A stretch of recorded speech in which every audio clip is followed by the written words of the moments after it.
Treinador apareceu pela primeira vez no quadrinho da Marvel em 1963. Para ser mais exato, isso foi na edição número 195 do quadrinho dos Vingadores. O personagem estreou como um vilão com capacidade suficiente para encarar os Vingadores e vencê-los, isso sem usar nenhum poder capaz de apagar planetas, estrelas ou um sistema solar.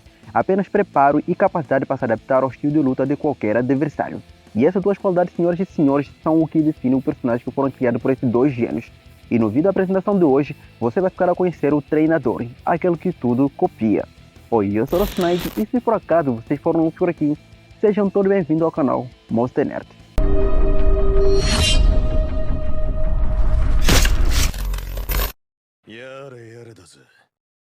Bom, Anthony Master, ou simplesmente Tony Master, era um garoto normal de 8 anos de idade quando descobriu que possuía um poder que lhe permitia duplicar qualquer habilidade física.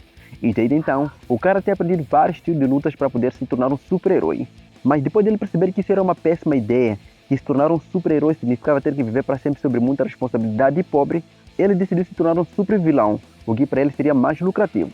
É verdade. Só que além de sair por aí enfrentando super-heróis como outros vilões têm feito, o treinador decidiu abrir uma escola de artes marciais, uma escola com o intuito de ensinar para os maiores assassinos do planeta a como se tornar criminoso difícil de se lidar. E por muitos anos as coisas na vida desse cara foi desse jeito, ainda que num belo dia, os Vingadores ficaram cientes da sua operação e decidiram botar toda a casa para baixo. O que, é claro, acabou fazendo o treinador se revelar como o cara que estava por detrás de toda aquela operação. E depois de escapar após enfrentar os Vingadores, muitas coisas aconteceram com o mesmo. Várias vezes ele enfrentou os heróis da Marvel e, como também, várias vezes ele trabalhou para alguns vilões e até mesmo para o governo dos Estados Unidos como instrutor de artes marciais. E se formos comparar a vida do treinador com a vida de outros vilões da Marvel, podemos dizer que até que o treinador tinha uma vida estável para alguém de seu mundo.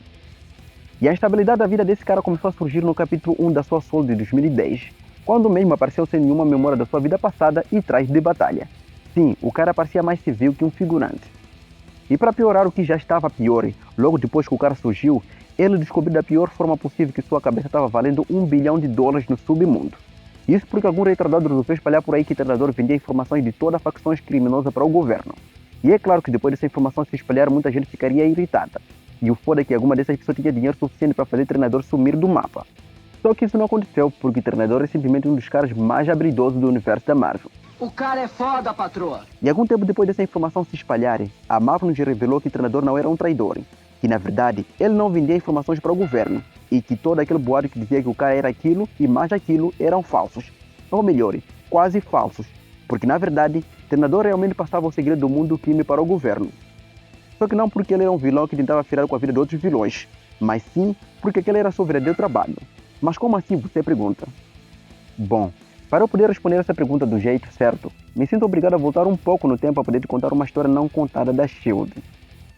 Tudo começou quando o Nick Fury ficou ciente de uma operação um tanto duvidosa, que visava trazer o maior lixo que já existiu no planeta à vida.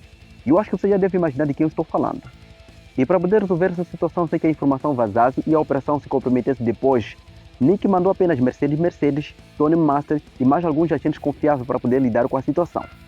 E quando os agentes localizaram o QG do inimigo e depois conseguiram invadir o castelo do mesmo, antes deles conseguir chegar no seu objetivo, que era um cientista louco chamado Horst Gauchet, que fazia parte da organização criminosa conhecida como Odessias, eles primeiro tiveram que enfrentar e eliminar vários super soldados que protegiam a base. Mas antes deles conseguirem terminar de fazer isso, Tom deu um jeito de chegar primeiro onde se encontrava o cientista. Só que quando o cara achou o cientista, ele o encontrou à beira da morte. E antes de apagar, o cientista contou para Tony sobre o soro de super soldado que ele tinha criado, e que ele tem usado também para poder transformar muita gente em homens e mulheres maravilhas. E depois ele contou também sobre um soro especial que ele tinha acabado de criar.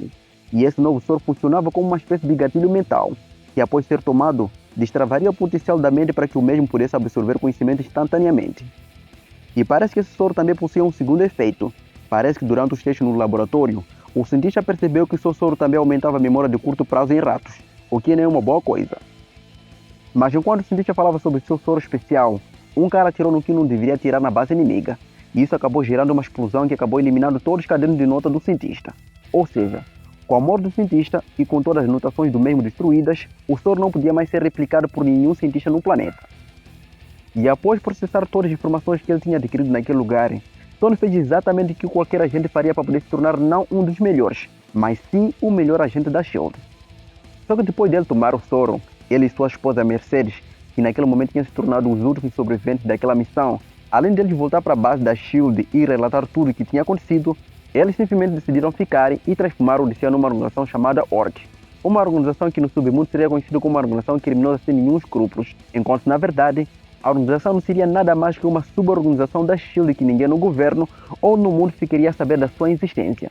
Na verdade, existia sim alguém que sabia que essa organização existia, e esse alguém era Nick Fury, o super agente. Só que nessa organização fundada por duas pessoas possuía dois problemas. O primeiro foi o que eu acabei de citar. Com exceção do Nick Fury, ninguém mais no mundo sabia da sua existência, ou seja, a organização não possuía muito apoio. E o segundo problema era a mente do próprio Tony, porque quando Tony se infiltrou e começou a fazer seu nome no submundo, o soro que ele tomou com o tempo acabou fazendo ele esquecer quem realmente ele era, e nesse caso, um agente da SHIELD. E é por isso que todas as vezes que ele batia de frente com os Vingadores, ele tentava mesmo matar os caras. E ao passar dos anos, as coisas na mente desse cara começaram a ficar tão bagunçadas, e ele começou a acreditar em coisas que na verdade nunca aconteceram na sua vida. Como por exemplo, que ele descobriu aos 8 anos de idade que ele possuía essa habilidade única, e que seu nome verdadeiro também era Tony Master. Na verdade, até hoje não se sabe se Tony Master realmente é o seu verdadeiro nome. Mas mesmo com sua cabeça toda bagunçada, a sua esposa Mercedes conseguia de algum jeito fazer Tony se lembrar e passar todas as informações que ele colhia no submundo para ela numa certa época do ano. E ela pegava essas informações e depois passava para seu superior, que era Nick Fury. E depois, é claro, ele voltava a esquecer tudo de novo. Ele voltava a esquecer que era um agente da SHIELD, que era casado e que possuía uma linda esposa chamada Mercedes. E sua esposa, apesar de não gostar de ver sempre seu esposo daquele jeito, pelo bem de um bem maior, ela sempre teve que permanecer firme e distante de seu marido para não poder comprometer o seu disfarce. E é exatamente essa, senhoras e senhores, a verdadeira história do treinador, o super agente adormecido da SHIELD. E por hoje é tudo, pessoal, esperamos que todos tenham gostado do vídeo. E se vocês gostaram, saiba que no próximo sábado sairá o vídeo da apresentação do cara que o treinador vai enfrentar na primeira batalha mortal do canal.